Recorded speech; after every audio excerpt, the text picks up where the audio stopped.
Yeah, that's definitely true. I mean, knowing when something's done is a skill in of itself.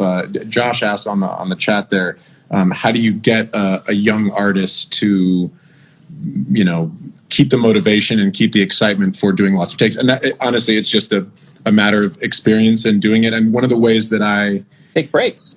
Yeah, take breaks. One of the ways I like to talk about it is to try to tell artists and writers, like, this is the place to experiment, and what we have is great. Let's try a bunch of stuff. We could do it over 2 days. Like, sometimes you don't have 2 days with somebody, but let's try a bunch of different things. Yeah. Because right now we're not in it's the Hemingway quote that I quote all the time, which is write drunk, edit sober.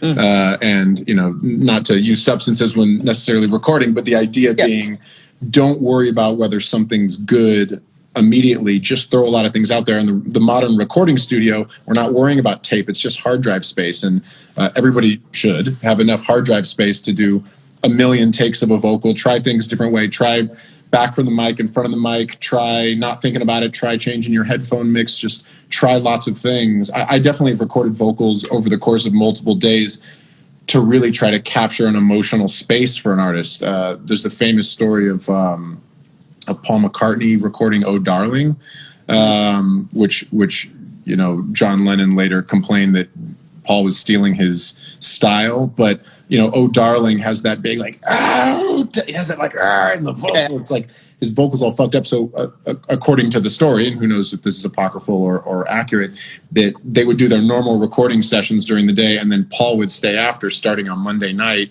and just record that song a whole bunch. So his voice got that thrashed, blues singer in a club sound by the end of the week, and they used the Friday vocal after doing that night after night after night. So sometimes it's about just trying things and getting excited about trying things. So to answer Josh's question, I think, and you and I probably do versions of this all the time. How do you talk through something that someone's not used to? How do you convince somebody to continue to try and continue to do more things? And it's really just getting across the point that the recording studio is where you get to experiment. It's where you get to throw out bad ideas. It's where you get to try the crazy take where your voice breaks. It's where you try different, all that stuff. Yeah. That's the environment, or this is the environment to try those things. And the best producers, engineers, A&Rs, whoever, they do that by showing it without saying it. They don't even have to say this is the place for that. They create the space for that. Aesthetically, and little doodads around the space that open up creative doors that you wouldn't think about on your own. Whether that's how they talk, tone of voice, whether that's knowing when to step back. Like we said, breaks are really important. So do a bunch of takes, go eat dinner, come back, hit a bunch of takes. Like maybe after that glass of wine, you're going to get that gravel voice that you're looking for. Maybe try experimenting laying on the ground when you're trying to get something that feels a little bit more tense, like just an unnatural version of that. But on a mixing tip, just kind of putting into my perspective, the try thing, I always love to talk about.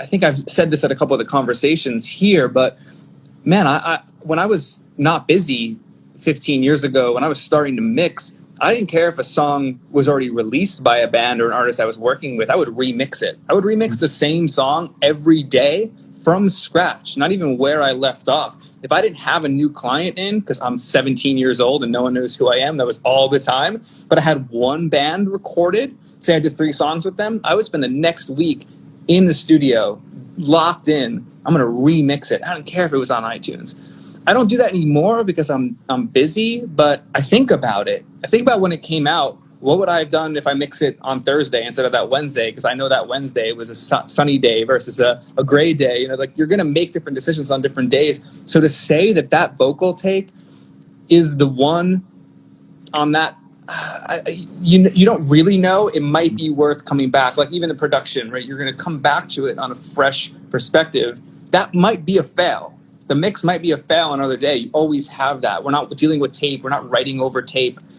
You have the hard drive space. Take it off. There's another experiment, which is take it off a hard drive, put it on a backup, and then do it again from scratch on another hard drive. So you can't even reach to that one where it already exists. It's a whole new perspective. So I think about those things even in the mix front. It's rare that I have to start over from scratch these days. But every once in a while you got to, and that's what I do. I delete my mix because I'm like, that wasn't it. I don't even save as on certain things. You just kind of know.